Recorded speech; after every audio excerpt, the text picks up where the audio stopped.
The fifth day, Thursday, June 1st, 1944. Chapter 22. Dieter slept a few hours at the Hotel Frankfurt and got up at 2 a.m. He was alone. Stephanie was at the house in the Rue du Bois with a British agent helicopter. Sometime this morning, helicopter would go in search of the head of the Bollinger Circuit, and Dieter had to follow him.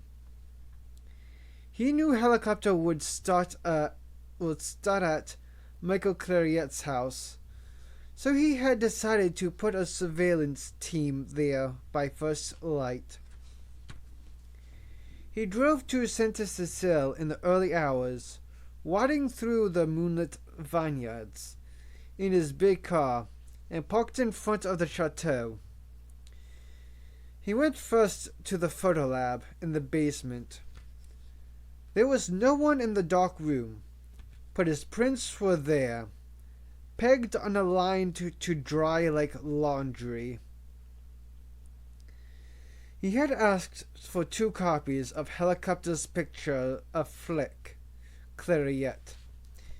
He took them off the line and studied one, remembering the way she had run through gunfire to rescue her husband. He tried to see some of that steely nerve in the carefree expression of the pretty girl in the swimsuit. But there was no sign of it. No doubt it had come with war. He pocketed the negative and picked up the original photo, which would have to be returned surreptitiously to helicopter. He found in an envelope and a sheet of plain paper, thought for a moment, and wrote, "My darling, while helicopter is shaving, please put this in his inside jacket pocket, so that it would look as if it slipped out of his wallet. Thank you, dear." He put the note and the picture in the envelope, sealed it, and wrote "Mille Lemes" on the front. He would drop it off later. He passed the cells and looked through Judas at Mary, the girl who had surprised him yesterday by showing up at the house in the Rue du Bois with food for Mademoiselle Limes's guests. She lay on a blood-stained sheet, staring at the wall with a wide-eyed gaze of horror, emitting a constant low moan like a piece of machinery that was broken but not switched off. Dieter had interrogated Marie last night. She had had no useful information. She had claimed she knew no one in the resistance, only Mademoiselle Limes. Dieter had been inclined to believe her, but he had let Sergeant Becker torture her just in case.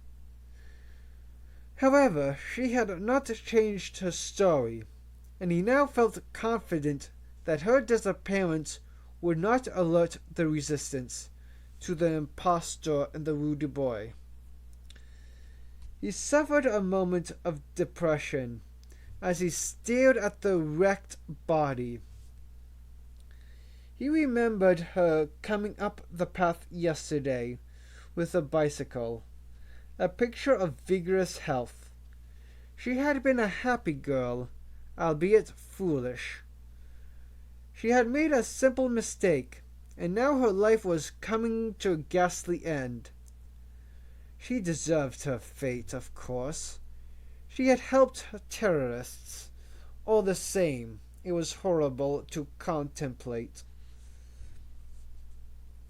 He put her out of his mind and went up the stairs. On the ground floor, the night shift telephonists were at their switchboards. Above that, on what had once been a floor of impossibly grand bedrooms, were the Gestapo officers. Dieter had not seen Rebbe since the fiasco in the cathedral, and assumed the man was licking his wounds somewhere. However, he had spoken to Rebbe's deputy and asked for 4 Gestapo men to be here in plain clothes at 3 a.m., ready for a day's surveillance. Dieter had also ordered Lieutenant Hess to be here. Now he pulled aside a blackout blind and looked out. Moonlight illuminated the parking lot,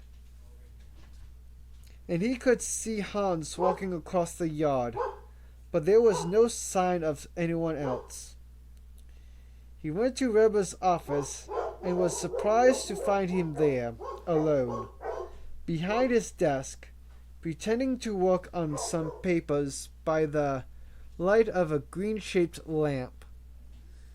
"Where are the men I asked for?" Dieter said. Rebbe stood up. "You pulled a gun on me yesterday," he said. "What the devil do you mean by threatening an officer?" Dieter had not expected this. Rebbe was being aggressive about an incident in which he had made a fool of himself. Was it possible that he did not understand what a dreadful mistake he had made? "It was your own damn fault, you idiots," Dieter said in exasperation. "I didn't want that man arrested. You can be court-martialed for what you did." Dieter was about to ridicule the idea. Then he stopped himself. It was true, he realized. He had simply done what was necessary to rescue the situation. But it was not impossible. In the bureaucratic Third Reich, for an officer to be arraigned for using his initiative, his heart sank, and he had to feign confidence. "Go ahead, report me. I think I can justify myself in front of a tribunal. You actually fired your gun." Dieter could not resist saying, "I suppose that's something you haven't often witnessed in your military career." Rebbe flushed. He had never seen action. Gun should be used against the enemy, not fellow officers. "I fired into the ear. I'm sorry if I frightened you. You were in the process of ruining a first-class counterintelligence coup. Don't you think a military court would take that into account? What orders were you following? You were the one who showed lack of discipline.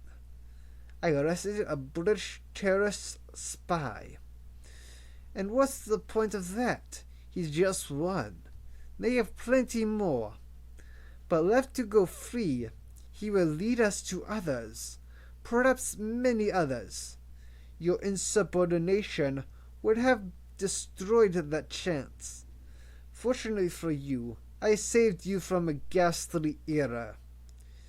Weber looked sly. Certain people in authority would find it highly suspicious that you are so keen to free an Allied agent.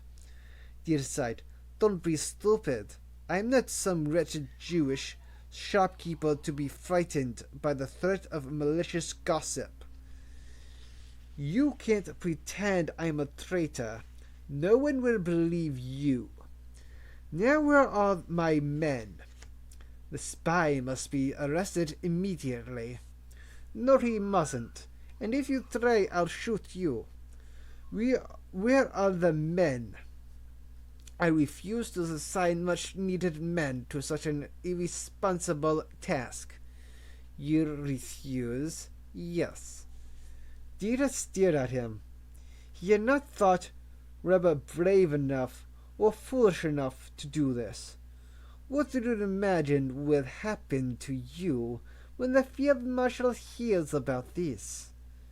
Rebbe looked scared but defiant. "I am not in the army," he said. "This is the Gestapo." Unfortunately, he was right, Dieter thought despondently.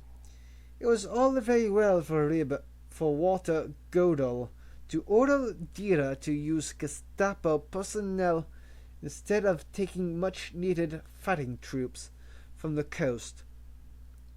But the Gestapo were not obliged to take orders from Dira. The name of Rommel had frightened Weber for a while, but the effect had worn off. And now Dieter was left with no staff, but Lieutenant Hess could he and Hans manage the shadowing of helicopter without assistance? It would be difficult, but there was no alternative. He tried one more threat. Are you sure you're willing to bear the consequences of this refusal, really? You're going to get into the most dreadful trouble. On the contrary, I think it is you who are in trouble. Deere shook his head in despair. There was no more to be said. He had already spent too much time arguing with this idiot. He went out. He met Hans in the hall and explained the situation. They went to the back of the chateau, where the engineering section was housed in the former servants' quarters. Last night, Hans had arranged to borrow a PTT van and a moped, the kind of motorized bicycle whose small engine was started by pedaling. Dieter wondered whether Weber might have found out about the vehicles and ordered the engineers not to lend them. He hoped not. Dawn was due in half an hour, and he did not have time for more arguments. But there was no trouble. Dieter and Hans put on overalls and drove away with the moped in the back of the van. They went to Reims and drove along the Rue de Bois. They parked around the corner, and Hans walked back in the faint light of dawn and put the envelope containing the photo of Flick into the letterbox. Helicopter's bedroom was at the back, so there was no serious risk that he might see Hans and recognize him later. The sun was rising when they arrived outside Michael's Clariots' house in the center of town. Hans parked 100 meters down the road and opened a PTT manhole. He pretended to be working while washing the house. It was a busy street with numerous parked vehicles, so the van was not conspicuous. Dieter stayed in the van, keeping out of sight, brooding over the road with Reba. The man was stupid, but he had a point. Dieter was taking a dangerous risk. Helicopter could give him the slip and disappear. Then Dieter would have lost the thread. The safe and easy course would be to torture Helicopter. But though letting him go was risky, it promised rich rewards. If things went right, Helicopter could be solid gold. When Dieter thought of the triumphant that hung just beyond his grasp, he lusted for it with a passion that made his pulse race. On the other hand, if things went wrong, Rebel would make the most of it. He would tell everyone how he had opposed Dieter's risky plan, but Dieter would not allow himself to worry about such bureaucratic point scoring. Men such as Weber, who played those games, were the most contemptible people on earth. The town came slowly into life. First to appear were the women, walking to the bakery opposite Michael's house. The shop was closed. but they stood patiently outside, waiting and talking. Bread was rationed, but Dieter guessed it sometimes ran out anyway. So dutiful housewives shopped early to make sure they got their share. When eventually the doors opened, they all tried to get in at once. Unlike German housewives, who would have formed an orderly queue, Dieter thought with a feeling of superiority, when he saw them come out with their loaves, he wished he had eaten some breakfast.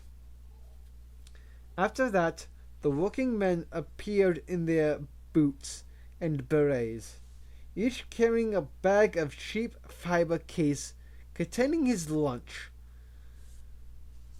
The children were just beginning to set out for school when a helicopter appeared pedaling the bicycle that had belonged to Marie. Dieter sat upright. In the bicycle's basket was a rectangular object covered with a rag. The suitcase radio, Dieter guessed. Hans put his head up out of the manhole and watched. Helicopter went to Michael's door and knocked. There was no reply, of course. He stood on the step for a while, then looked in at the windows, then walked up and down the street looking for a back entrance. There was none, Dieter knew. Dieter had suggested to Helicopter what to do next. Go to the bar along the street, Zes Regis, order coffee and rolls and wait. Dieter's hope was that the resistance might be watching Michael's house, alert for an emissary from London. He did not expect full-time surveillance, but perhaps a sympathetic neighbor might have agreed to keep an eye on the place. Helicopter's evident guilelessness would reassure such a watcher. Anyone could tell just by the way he walked around that he was not a Gestapo man or an agent of the milice, the French security police. Dieter felt sure that somehow the resistance would be alerted, and before too long, someone would show up and speak to Helicopter, and that person might lead Dieter to the heart of the resistance. A minute later, Helicopter did as Dieter had suggested. He wheeled his bicycles along the street to the bar and sat at a pavement table, apparently enjoying the sunshine. He got a cup of coffee. It had to be ersatz, made with roasted grain, but he drank it with apparent relish. After 20 minutes or so, he got another coffee and a newspaper from inside. He began to read the paper thoroughly. He had a patient air, as if he was prepared to wait all day. That was good. The morning wore on. Dieter began to wonder whether this was going to work. Maybe the Bollinger Circuit had been so decimated by the slaughter at Sainte-Cécile that it was no longer operational, and there was no one left to perform even the most essential tasks. It would be a profound disappointment if Helicopter did not lead him to other terrorists, and it would please Reber no end. The time approached when Helicopter would have to order lunch to justify continuing to use the table. A waiter came out and spoke to him, then brought him a pasties. That too would be ersatz, made with a synthetic substitute for aniseed. But all the same, Dieter licked his lips. He would have liked a drink. Another customer sat down at the table next to Helicopter's. There were 5 tables, and it would have been natural to take one farther away. Dieter's hopes rose. The newcomer was a long-limbed man in his 30s. He wore a blue chambray shirt and navy canvas trousers, but to Dieter's intuition, he did not have the ear of a working man. He was something else. Perhaps an artist who affected a proletarian look. He sat back in his chair and crossed his legs, resting his right ankle on his left knee, and the pose struck Dieter as familiar. Had he seen this man before? The waiter came out and the customer ordered something. For a minute or so, nothing happened.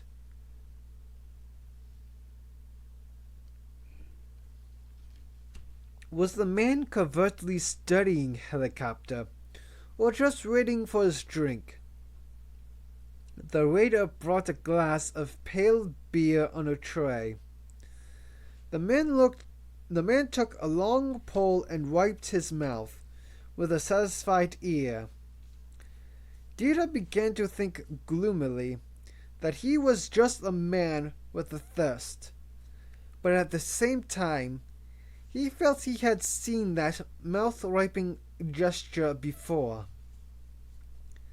Then the newcomer spoke to Helicopter. Dieter tensed. Could this be what he had been waiting for? They exchanged a few casual words. Even at this distance, Dieter sensed that the newcomer had an engaging personality. Helicopter was smiling and talking with enthusiasm. After a few moments, Helicopter pointed to Michael's house, and Dieter guessed he was asking where the owner might be found. The other man gave a typical French shrug, and Dieter could imagine him saying, "Me, I don't know," but Helicopter seemed to persist. The newcomer drained his beer glass, and Dieter had a flash of recollection. He suddenly knew exactly who this man was, and the realization so startled him that he jumped in his seat. He had seen the man in the square at Sainte Cecile, at another cafe table, sitting with Flick Clariette, just before the skirmish. For this was her husband, Michael himself. "Yes," Dieter said, and he thumped the dashboard with his fist in satisfaction. His strategy had been proved right. Helicopter had led him to the heart of the local resistance. But he had not been expecting this degree of success. He had thought a messenger might come, and the messenger might take Helicopter and Dieter to Michael. Now Dieter had a dilemma. Michael was a very big prize. Should Dieter arrest him right away, or follow him in the hope of catching even bigger fish? Hans replaced the manhole cover and got into the van.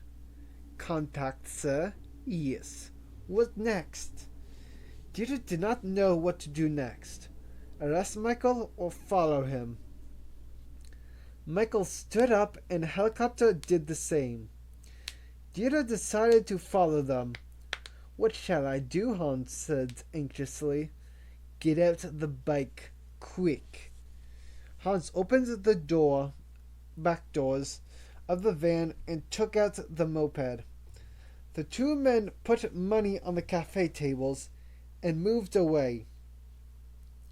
Dieter saw that Michael walked with a limp and recalled that he had taken a bullet during the skirmish. He said to Hans, "You follow them, I'll follow you." He started the engine of the van.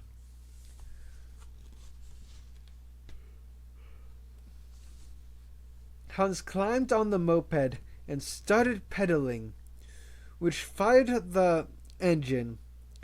He drove slowly along the street, keeping 100 meters behind his quarry.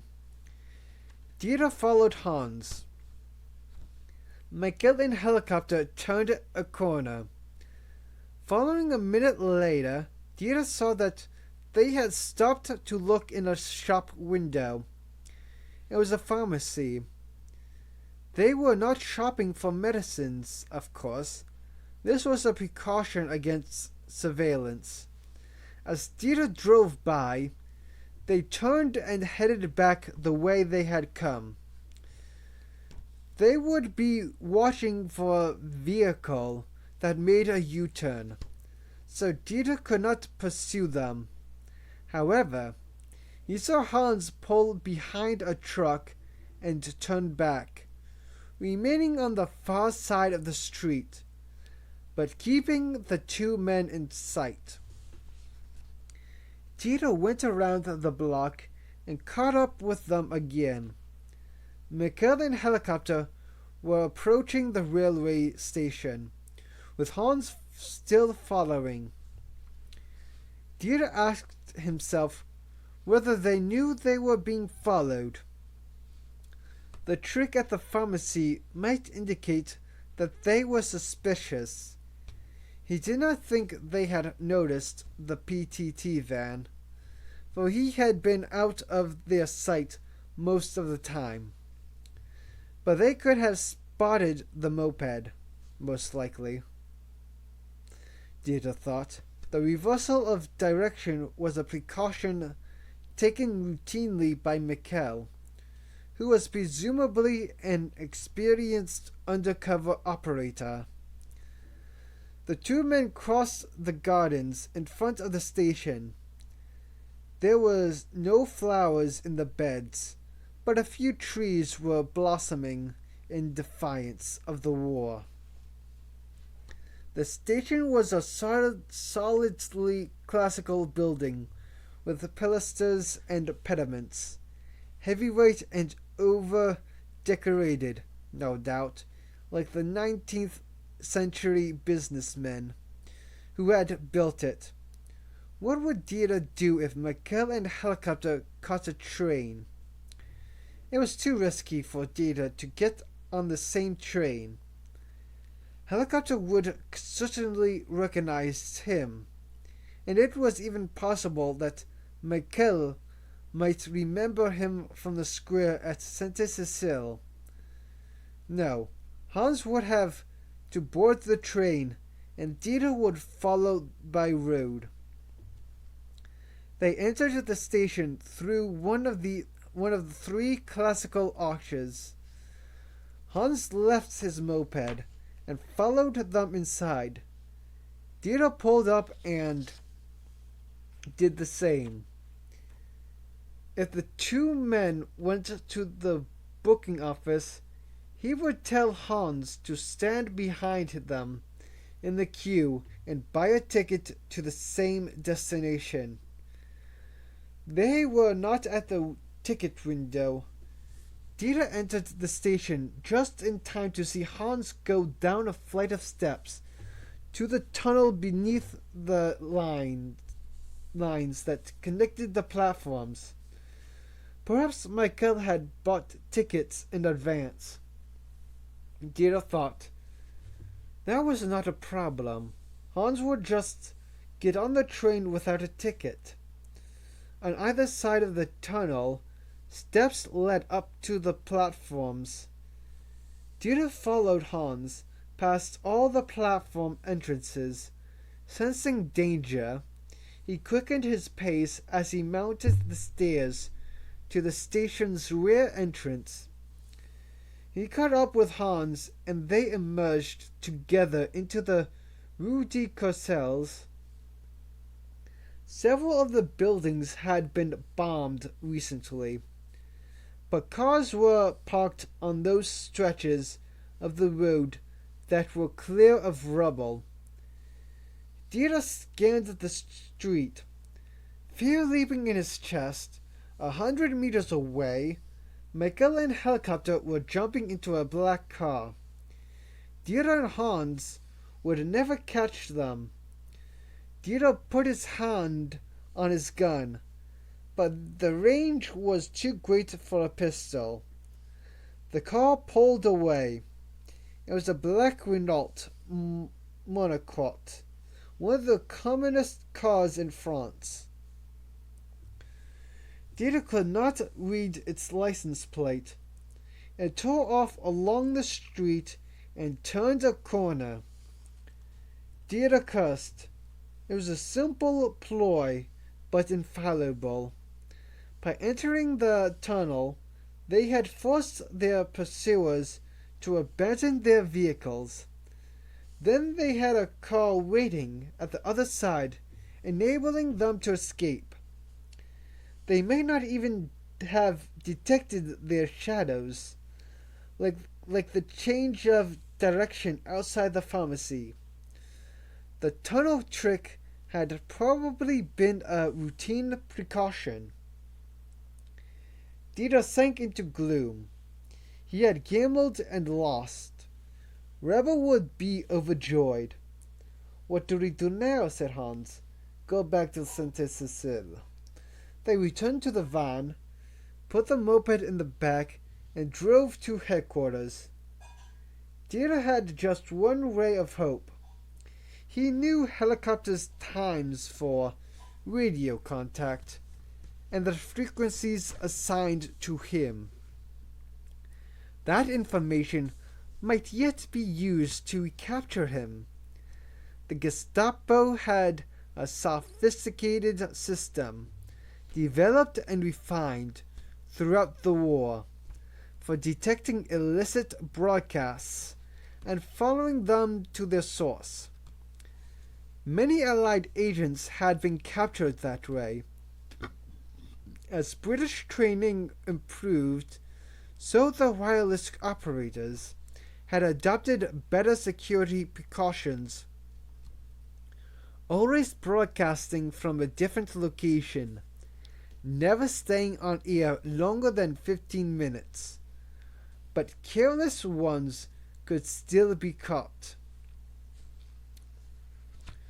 Would the British suspect that Helicopter had been found out? Helicopter would by now be giving Michael a full account of his adventures. Michael would question him closely about the arrest in the cathedral and subsequent escape. He would be particularly interested in the newcomer's code name Charenton. However, he would have no reason to suspect that Mademoiselle Lemus was not who she claimed to be.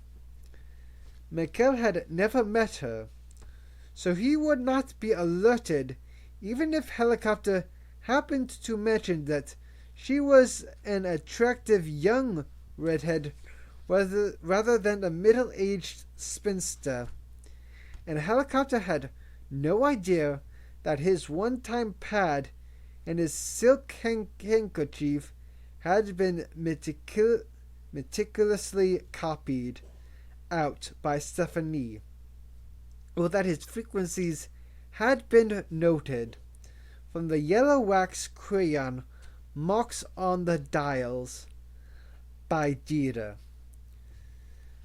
Perhaps Dieter began to think all was not yet lost. When they got back to the chateau, Dieter ran into Reber in the hallway. Reber looked hard at him and said, "Have you lost him?" Jackals can smell blood, Dieter thought. "Yes," he admitted. It was beneath his dignity to lie to Rebbe. Ha! Rebbe was triumphant. You should leave such work to the experts. Very well, then I shall, Dieter said. Rebbe looked surprised. Dieter went on. He's due to broadcast to England at 8 o'clock tonight. Here's your chance to prove your expertise. Show how good you are. Track him down. Chapter 23. The Fisherman's Rest was a big pub that stood on the estuary, short like a fort with chimneys for gun turrets, and smoked glass windows instead of observation slits. A fitting sign in its front garden warned customers to stay off the beach, which had been mined back in 1940, in anticipation of a German invasion. Since SOE had moved into the neighborhood, the pub had been busy every night, its lights blazing behind the blackout curtains, its piano loud, its bars crowded and spilling over into the garden on warm summer evenings. The singing was raucous, the drinking was heavy, and the canoodling was kept only just within the bounds of decency. An atmosphere of abandon prevailed, for everyone knew that some of the youngsters who were laughing uproariously at the bar tonight would embark tomorrow on missions from which they might never return. Flick and Paul took their team to the pub at the end of their 2-day training course. The girls dressed up for the outing. Maud was prettier than ever in a pink summer frock. Ruby would never be pretty, but she looked sultry in a black cocktail dress she had borrowed from somewhere. Lady Denise had on an oyster-colored silk dress that looked as if it had cost a fortune, though it did nothing for her bony figure. Greta wore one of her stage outfits, a cocktail dress and red shoes. Even Diana was wearing a smart skirt instead of her usual country corduroys, and to Flick's astonishment had put on a smear of lipstick. The team had been given the code name Jackdaws.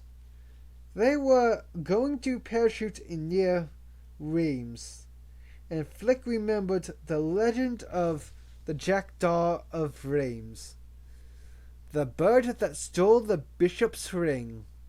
The monks couldn't figure out who had taken it, so the bishop cursed the unknown thief, she explained to Paul, as they both sipped scotch, hers with water and is on the rocks.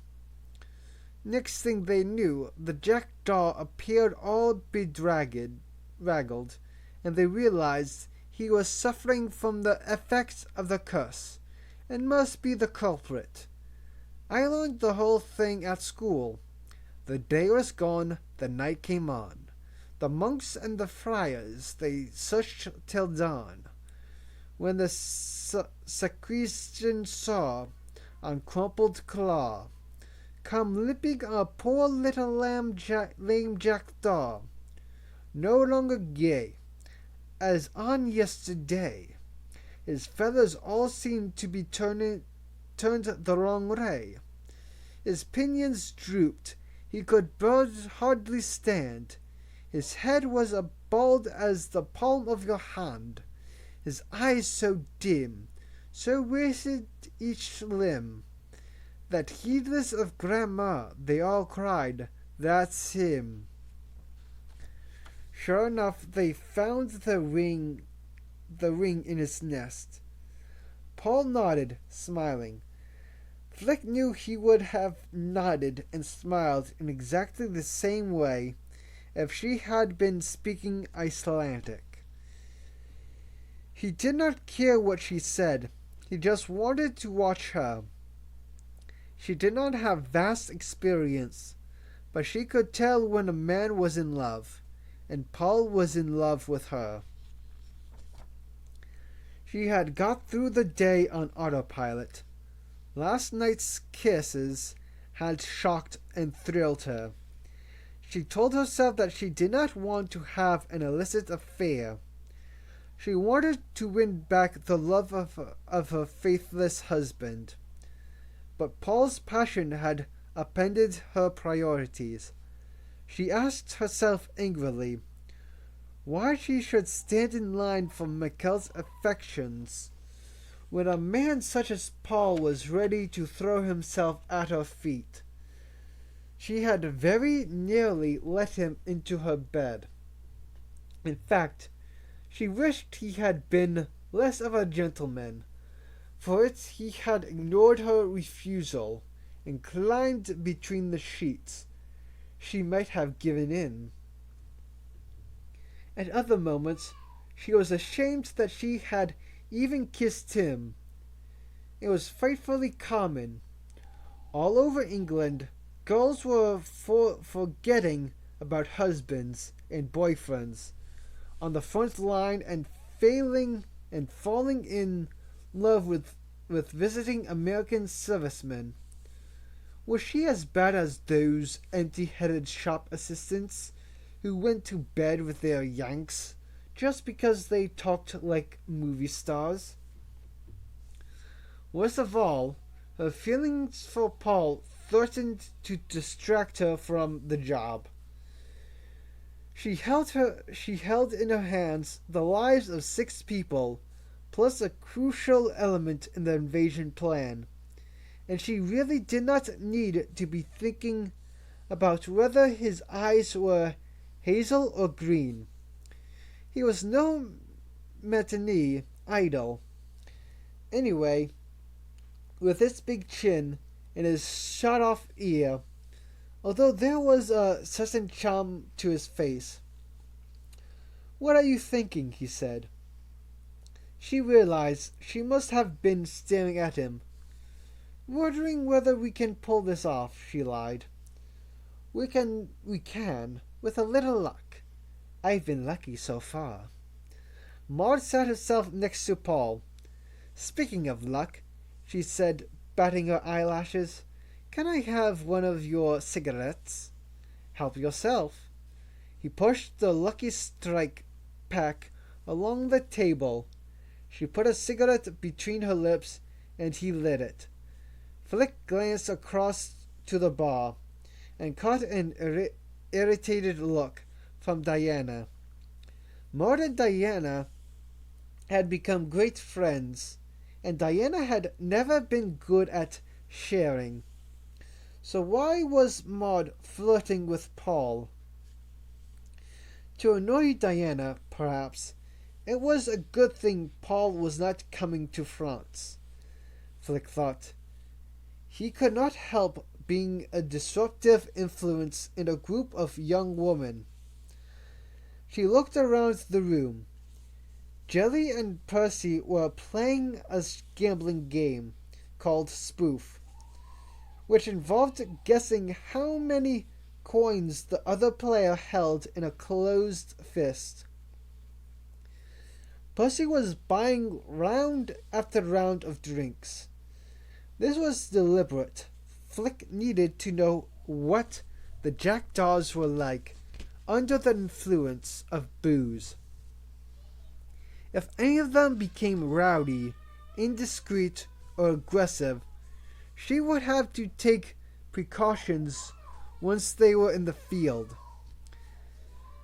She was most worried about Denise, who even now was sitting in a corner talking animatedly to a man in captain's uniform. Ruby was drinking steadily too, but Flick trusted her. She was a curious mixture.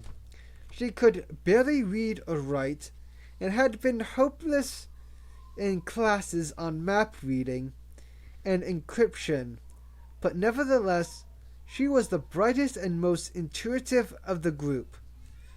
Ruby gave Greta a hard look now and again, and she may have guessed that Greta was a man. But to her credit, she had said nothing. Ruby was sitting at the bar with Jim Caldwell, the firearms instructor, talking to the barmaid, but at the same time discreetly stroking the inside of Jim's thigh with a small brown hand. They were having a whirlwind romance. They kept disappearing. During the morning coffee break, the half-hour rest period after lunch, the afternoon tea time, or at any opportunity, they would sneak off for a few minutes. Jim looked as if he had jumped out of a plane and had not yet opened his parachute. His face wore a permanent expression of bemused delight. Ruby was no beauty, with a hooked nose and a turned-up chin, but she was obviously a sex bomb, and Jim was reeling from the explosion. Flick almost felt jealous. Not that Jim was her type. All the men she had ever fallen for were intellectuals, or at least very bright. But she imbibed Ruby's lustful happiness. Greta was learning on the piano with some pink cocktail in her hand, talking to three men, who looked to be local residents rather than finishing school types. It seemed they had got over the shock of her German accent. No doubt she had told the story of her Liverpudlian father, and now she held them enthralled with tales about Hamburg nightclubs. Flick could see they had no suspicions about Greta's gender. They were treating her like an exotic but attractive woman, buying her drinks and lighting her cigarettes, and laughing in a pleased way when she touched them. As Flick watched, one of the men sat at the piano, played some chords, and looked up at Greta expectantly. The bar went quiet, and Greta launched into "Kitchen Man." "How that boy can open clams, no one else can touch my hams." The audience quickly realized that every line was a sexual innuendo, and the laughter was uproarious. When Greta finished, she kissed the pianist on the lips, and he looked thrilled. Maud left Paul and returned to Diana at the bar. The captain, who had been talking to Denise, now came over and said to Paul, "She told me everything, sir." Flick nodded, disappointed but not surprised. Paul asked him, "What did she say?" "That she's going in tomorrow night to blow up a railway tunnel at Marles near Reims." It was the cover story, but Denise thought it was the truth, and she had revealed it to a stranger. Flick was furious. "Thank you," Paul said. "I'm sorry," the captain shrugged. Flick said, "Better to find out now than later." "Do you want to tell her, sir, or shall I deal with it?" "I'll talk to her first," Paul replied. "Just wait outside for her, if you wouldn't mind." "Yes, sir." The captain left the pub, and Paul beckoned Denise. "He left suddenly," Denise said. "Rather bad behavior, I thought." She obviously felt slighted. "He's an explosive instructor." "No, he's not," Paul said. "He's a policeman." "What do you mean?" Denise was mystified. "He's wearing a captain's uniform, and he told me." He told you lies, Paul said. His job is to catch people who blab to strangers, and he caught you. Dennis' jaw dropped. Then she recovered her composure and became indignant. So it was a trick. You tried to trap me. I succeeded, unfortunately, Paul said. You told him everything. Realizing she was found out, Denise tried to make light of it. What's my punishment? 100 lines and no playtime? Flick wanted to slap her face. Denise's boasting could have endangered the lives of the whole team. Paul said coldly, There's no punishment as such. Oh, thank you so much. But you're off the team. You won't be coming with us. You'll be leaving tonight with the captain. I shall feel rather foolish going back to my old job at Hendon. Paul shook his head. He's not taking you to Hendon. Why not? You know too much. You can't be allowed to walk around free. Denise began to look worried. What are you going to do to me? You'll be posted to some place where you can't do any damage.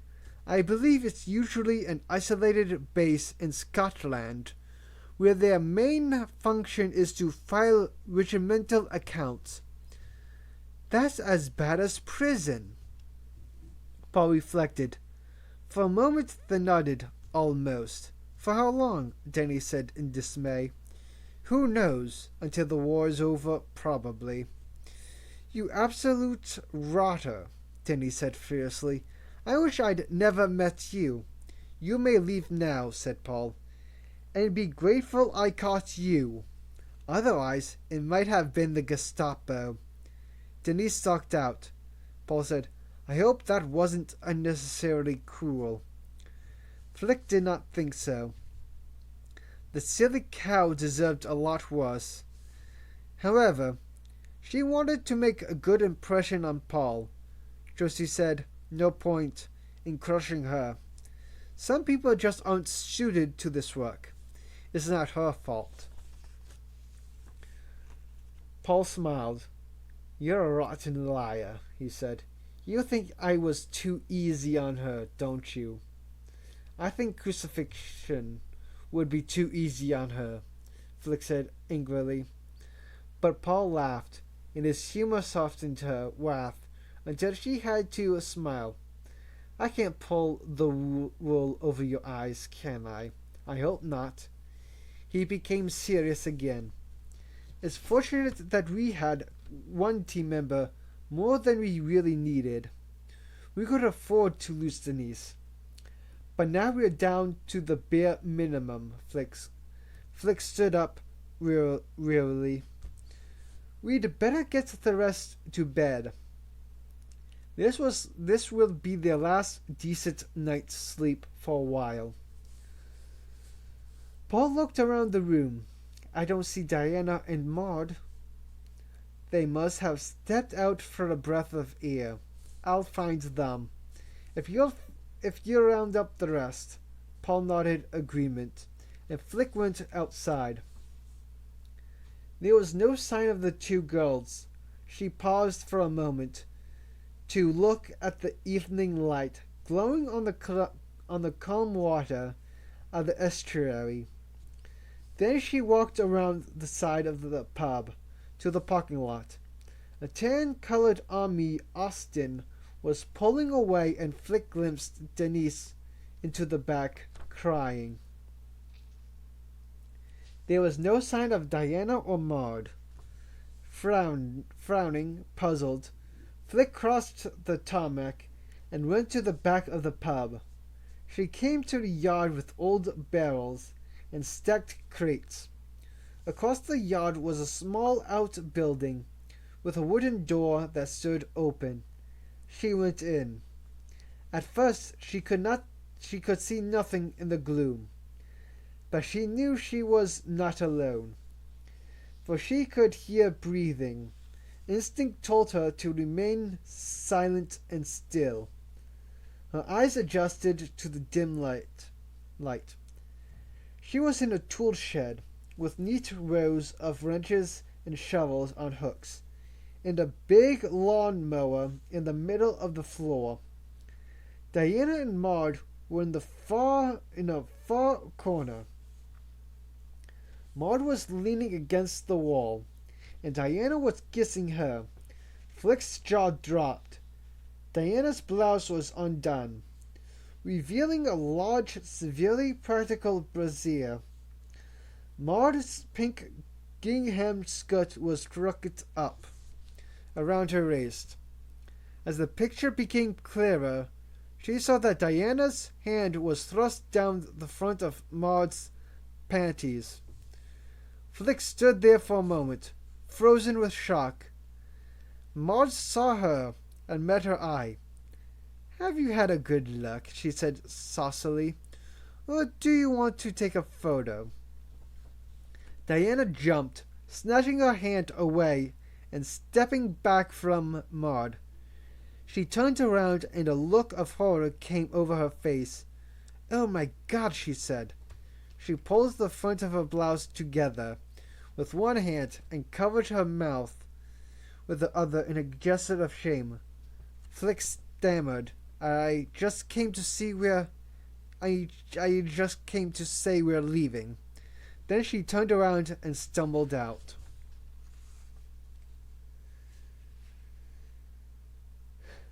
Chapter 24. Wireless operators were not quite invisible. They lived in a spirit world where their ghostly shapes could be dimly seen. Peering into the gloom, searching for them, were the men of the Gestapo's radio detection team, housed in a cavernous, darkened hall in Paris. Dieter had visited the place. 300 round oscilloscope screens flickered with a greenish light. Radio broadcasts appeared as vertical lines on the monitors, the position of the line showing the frequency of the transmission, the height indicating the strength of the signal. The screens were tended day and night by silent, watchful operators who made him think of angels observing the sins of humankind. The operators knew the regular stations, either German-controlled or foreign-based, and were able to spot a rogue instantly. As soon as this happened, the operator would pick up a telephone at his desk and call 3 tracking stations, two in southern Germany and Augsburg and Nuremberg, and one in Brittany at Brest. He would give them the frequency of the rogue broadcast. The tracking stations were equipped with gonometers, apparatus for measuring angles, and each could say within seconds which direction the broadcast was coming from. They would send this information back to Paris, where the operator would draw 3 lines on a huge wall map. The lines intersected where the suspect's radio was located. The operator then telephoned the Gestapo office nearest to the location. The local Gestapo had cars waiting in readiness, equipped with their own detection apparatus. Dieter was now sitting in such a car. A long black Citroën parked on the outskirts of Reims. With him were 3 Gestapo men, experienced in wireless detection. Tonight, the help of the Paris Center was not required. Dieter already knew the frequency helicopter would use, and he assumed helicopter would broadcast from somewhere in the city. because it was too difficult for a wireless operator to lose himself in the countryside. The car's receiver was tuned to helicopter's frequency. It measured the strength as well as the direction of the broadcast, and Dieter would know he was getting nearer to the transmitter when the needle rose on the dial. In addition, the Gestapo man sitting next to Dieter wore a receiver and an aerial concealed beneath his raincoat. On his wrist was a meter like a watch that showed the strength of the signal. When the search narrowed down to a particular street, city block, or building, the walker would take over. The Gestapo man in the front seat held on his lap a sledgehammer for breaking doors down. Dieter had been hunting once. He did not much like country pursuits, preferring the more refined pleasures of city life. But he was a good shot. Now he was reminded of that, as he waited for a helicopter to begin sending his coded report home to England. This was like lying in the hide in the early dawn, tense with anticipation, impatient for the deer to start moving. Savoring the thrill of anticipation, the resistance were not deer but foxes.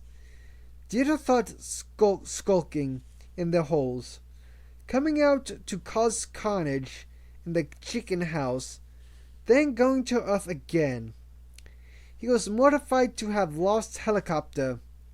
He was so keen to recapture the man that he hardly minded having to rely on the help of Willy Reber. He just wanted to kill the fox. It was a fine summer evening. The car was parked at the northern end of the city. Reims was a small town, and Dieter reckoned a car could drive from one side to the other in less than 10 minutes. He checked his watch. 1 minute past 8. Helicopter was late, coming on air. Perhaps he would not broadcast tonight, but that was unlikely. Today, helicopter had met up with Michael. As soon as possible, he would want to report his success to his superiors and tell them just how much was left of the Bollinger Circuit. Michael had found the house in the Rue du Bois 2 hours ago. Dieter had been there. It was a tense moment. Stephanie had answered in her imitation of Mademoiselle Lemus's voice. Michael had given his code name and asked whether Bergris remembered him, a question that reassured Stephanie because it indicated that Michael did not know Mademoiselle Lemus very well, and therefore would not realize this was an impersonator. He had asked her about her new recruit, code name Charenton. "He's my cousin," Stephanie had said gruffly. "I've known him since we were children. I would trust him with my life." Michael had told her she had no right to recruit people without at least discussing it with him, but he had appeared to believe her story. And Gina had kissed Stephanie and told her she was a good enough actor to join the Comédie Française. All the same, Helicopter would know that the Gestapo would be listening and trying to find him. That was a risk he had to run. If he sent no message home, he was of no use. He would stay on air only, for the minimum length of time.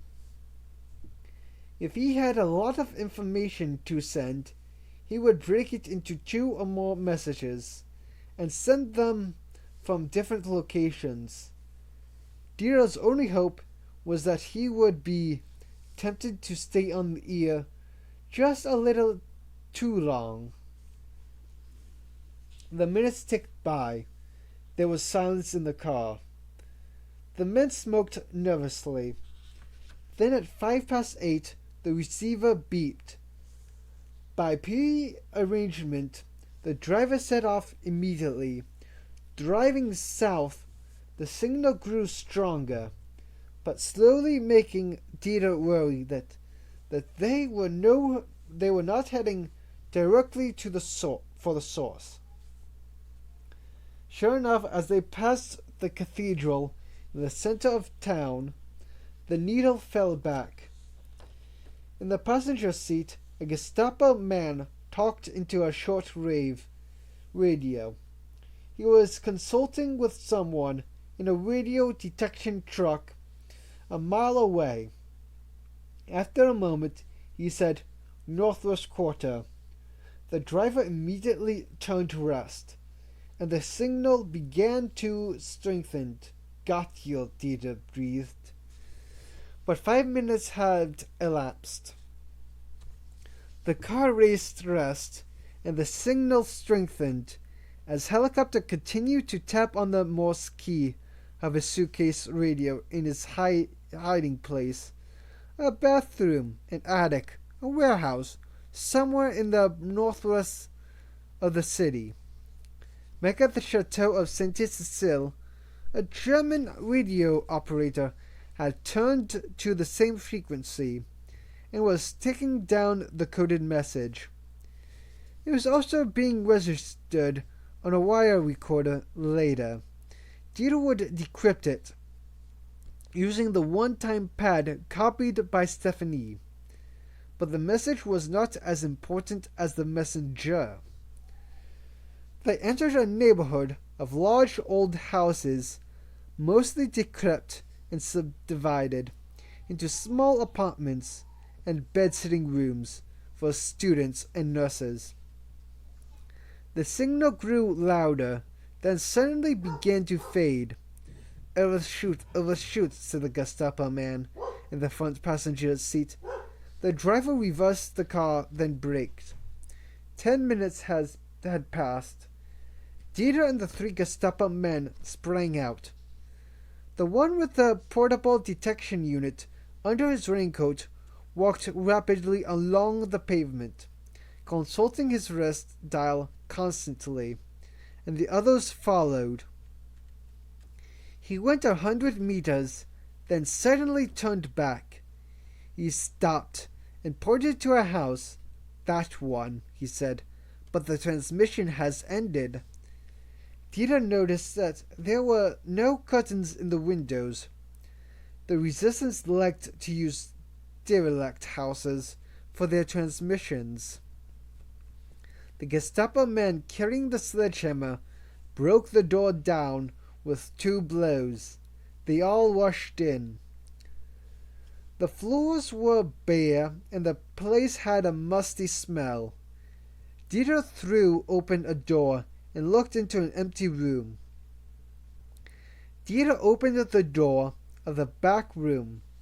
He crossed the vacant room in 3 strides and looked into an abandoned kitchen. He ran up the stairs. On the next floor was a window overlooking a long back garden. Dieter glanced out and saw Helicopter and Michael running across the grass. Michael was limping. Helicopter was carrying his little suitcase. Dieter swore. They must have escaped through a back door as the Gestapo were breaking down the front. Dieter turned and yelled. "Back garden!" The Gestapo men ran, and he followed.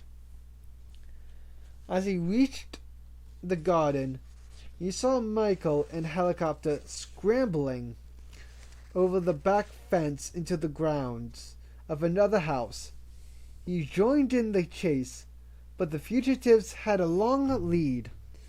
With the 3 Gestapo men, he climbed the fence and ran through the second garden. They reached the next street just in time to see a black Renault Monocrotte disappearing around the corner.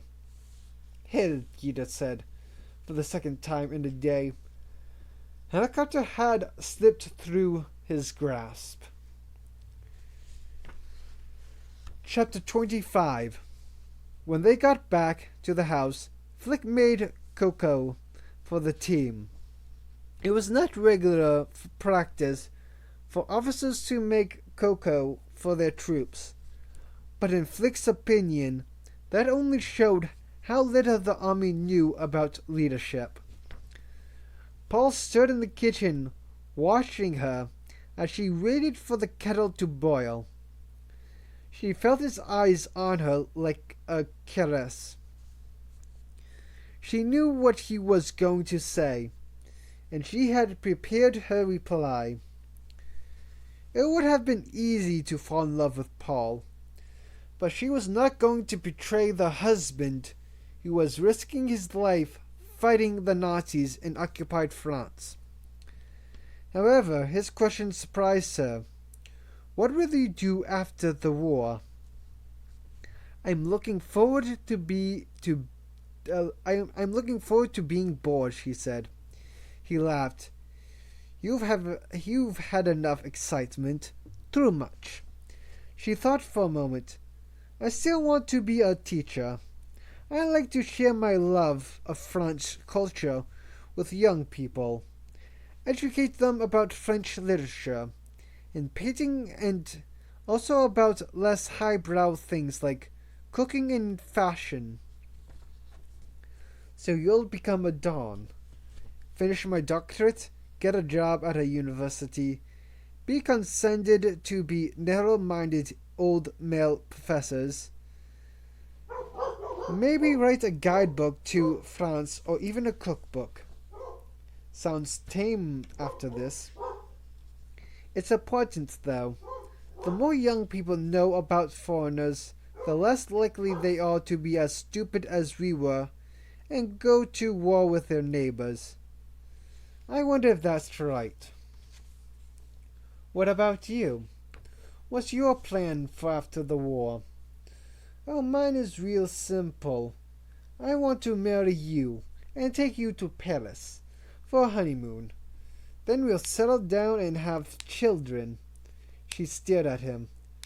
Were you thinking of asking my consent? She said indignantly. He was quite solemn. I haven't thought of anything else for days. I already have a husband. But you don't love him. You have no right to say that. I know, but I can't help it. Why did I used to think you were a smooth talker? Usually I am. That kettle's boiling. She took the kettle off the hob and poured boiling water over the cocoa mixture in a big stoneware jug. Put some mugs on a tray, she told Paul. A little housework might cure you of dreams of domesticity. Domesticity. He complied. You can't put me off by being bossy, he said. I kind of like it. She added milk and sugar of the cocoa and poured it into the mugs he had laid out. In that case, carry that tray into the living room. Right away, boss. When they entered the living room, they found Jelly and Greta having a row standing face to face in the middle of the room, while the others looked on, half amused and half horrified. Jill was saying, You weren't using it. I was resting my feet on it, Greta replied. There aren't enough chairs, Jelly was holding a small stuffed puppy, and Flick guessed she had snatched it away from Greta's rudely. Flick said, "Ladies, please." They ignored her. Greta said, "You only had to ask, sweetheart. I don't have to ask permission from foreigners in my own country. I'm not a foreigner, you fat bitch." Oh, Jelly was so stung by that insult that she reached out and pulled Greta's hair. Greta's brunette wig came off in her hand. With her head of close-cropped dark hair exposed, Greta suddenly looked unmistakably like a man. Percy and Paul were in on the secret, and Ruby had guessed, but Maud and Diana were shocked rigid. Diana said, "Good God!" and Maud gave a little scream of fright. Jelly was the first to recover her wits. "A pervert," she said triumphantly. "Oh my goodin', it's a foreign pervert." Greta was in tears. "You bloody fucking Nazi," she sobbed. "I bet she's a spy," Jelly said. Flick said, "Shut up, Jelly. She's not a spy." "I knew she was a man." "You knew." "So did Paul. So did Percy." Jelly looked at Percy, who nodded solemnly. Greta turned to leave, but Flick caught her arm. "Don't go," she said. "Please sit down." Greta sat down. "Jelly, give me that damn wig." Jelly handed it to Flick. Flick stood in front of Greta and put the wig back on. Ruby, quickly understanding what Flick was trying to do, lifted the mirror from over the mantelpiece and held it in front of Greta, who studied her reflection while she adjusted the wig and blotted her tears with a handkerchief. "Now listen to me, all of you," said Flick. "Greta is an engineer, and we can't accomplish our mission without an engineer. We have a much better chance of survival in occupied territory as an all-woman team. The upshot is, we need Greta, and we need her to be a woman. So get used to it." Jelly gave a contemptuous grunt. "There's something else I ought to explain," Flick said. She looked hard at Jelly. "You may have noticed that Dennis is no longer with us. A little test was set for her tonight, and she failed it. She's off the team. Unfortunately, she's learned some secrets in the last 2 days, and she can't be allowed to return to her old posting. So she's gone to a remote base in Scotland, where she'll stay, probably for the rest of the war, with no leave." Jelly said, "You can't do that." "Of course I can, you idiot," Flick said impatiently. "There's a war on, remember. And what I've done to Denise, I'll do to anyone who has to be fired from this team." I never even joined the army," Jelly protested. "Yes, you did. You were commissioned as an officer yesterday, after tea. You all were. And you're getting officer's pay, although you haven't seen any yet. That means you're under military discipline, and you all know too much." "So we are prisoners," Diana said. "You're in the army," Flick said. "It's much the same thing, so drink your cocoa and go to bed." They drifted off one by one until only Diana was left. Flick had been expecting this. Seeing the two women in the sexual clinch had been a real shock. She recalled that at school some of the girls had developed crushes on one another, sending loving notes, holding hands, and sometimes even kissing. But as far as she knew, it had not gone any further. At some point, she and Diana had practiced French, kissing on one another, so that they would know what to do when they got boyfriends. And now Flick guessed those kisses had meant more to Diana than they had to her. But she had never known a grown woman who desired other women. Theoretically, she was aware that they existed, the female equivalents of her brother, Mark, and of Greta. But she had never really imagined them, while filling each other up in a garden shed. Did it matter? Not in everyday life.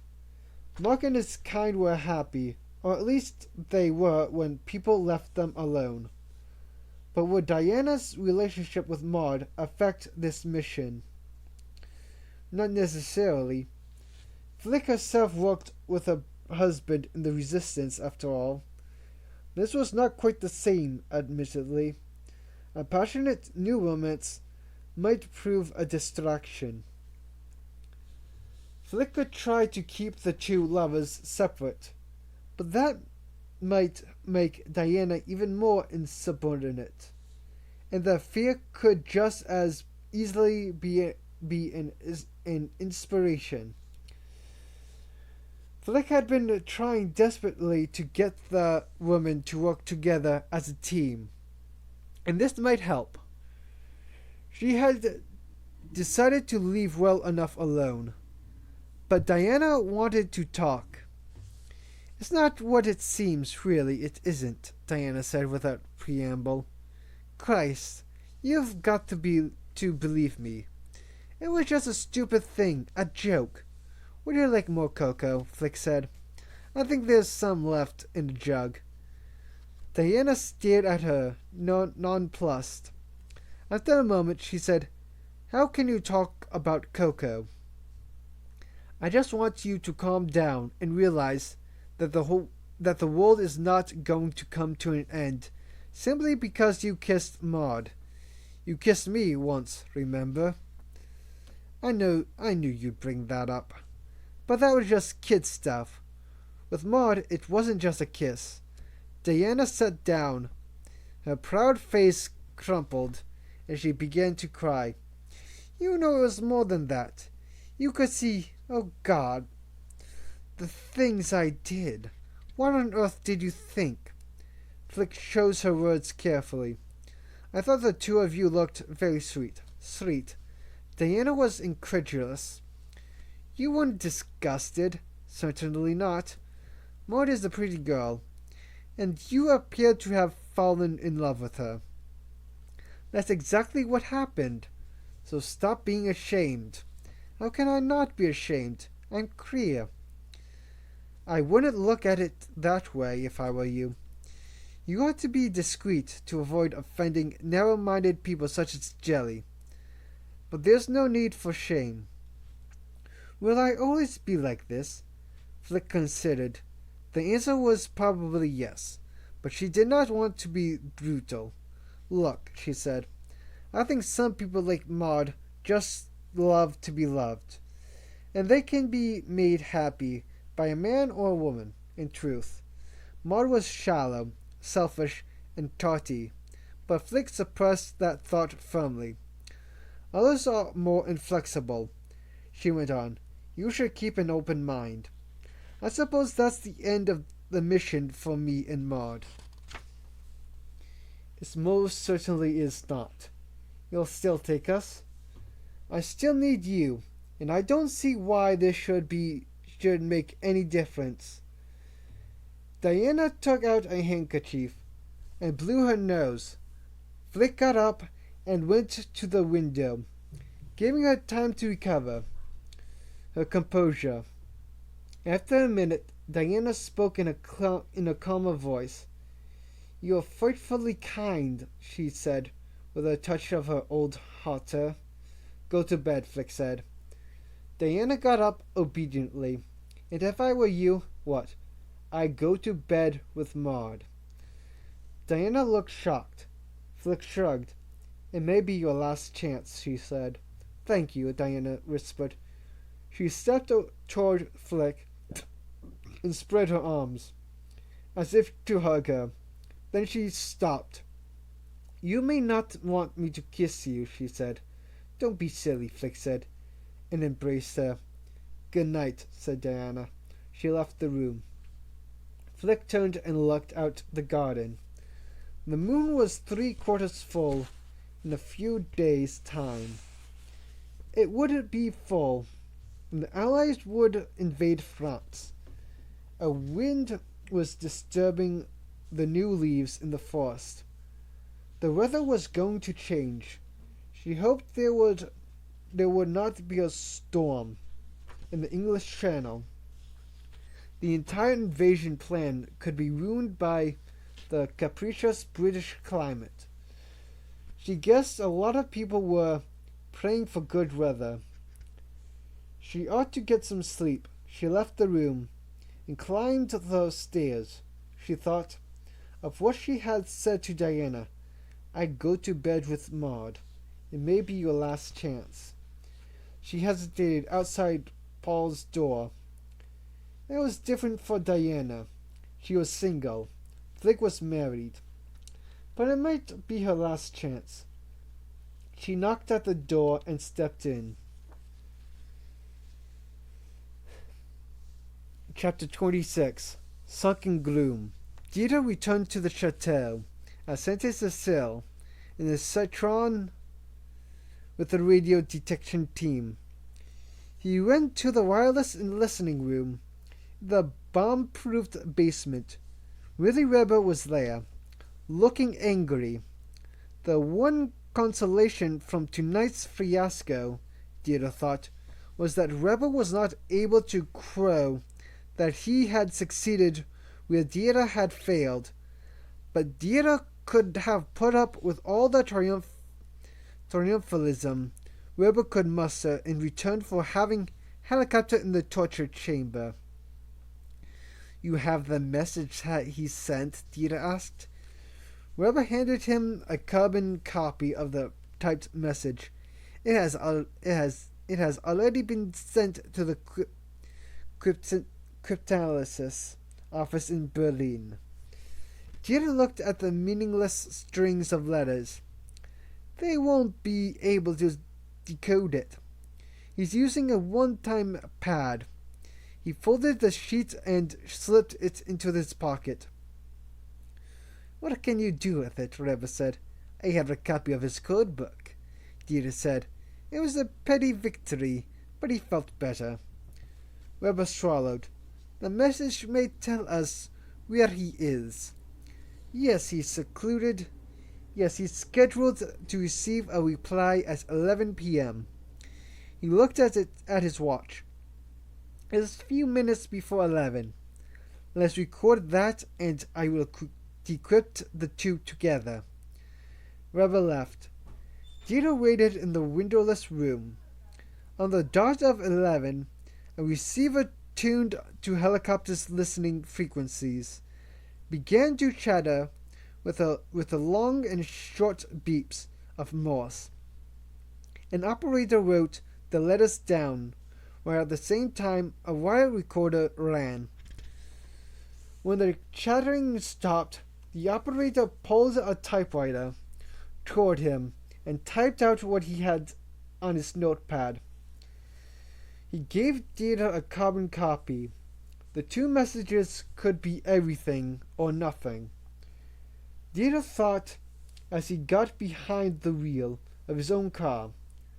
The moon was bright as he followed the twisting road through the vineyards to Reims and parked in the Rue du Bois.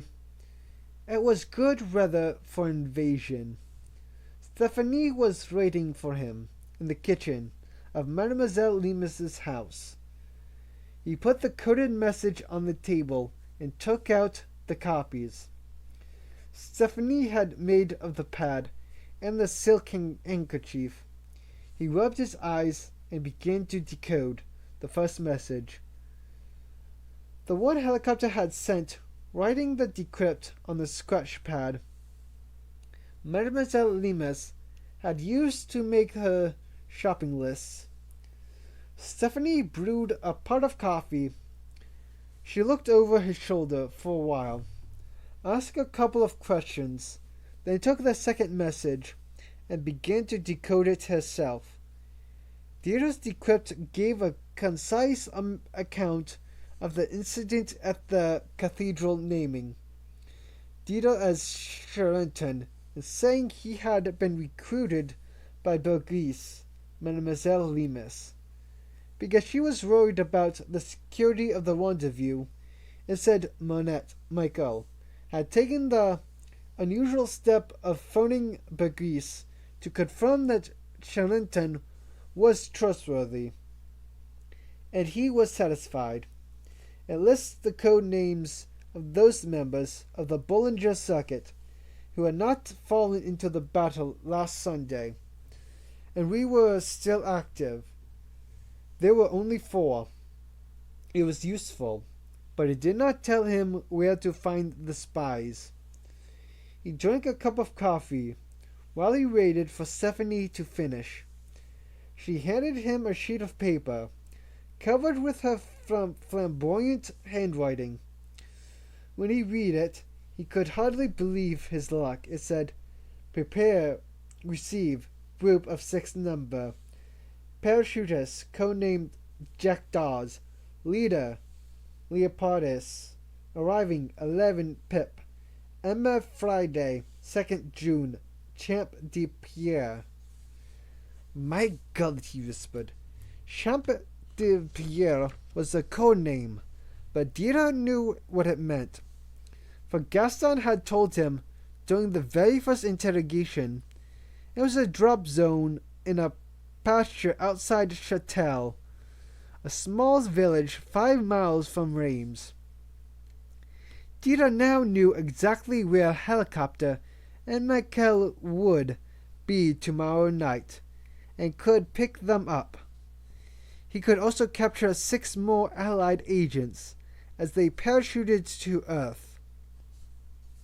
And one of them was Leopardus, Flicqueriet, the woman who knew more than anyone else about the French resistance, the woman who, under torture, would give him the information he needed to break the back of the resistance, just in time to stop them aiding the invasion forces. Jesus Christ Almighty, Dia said. What a break.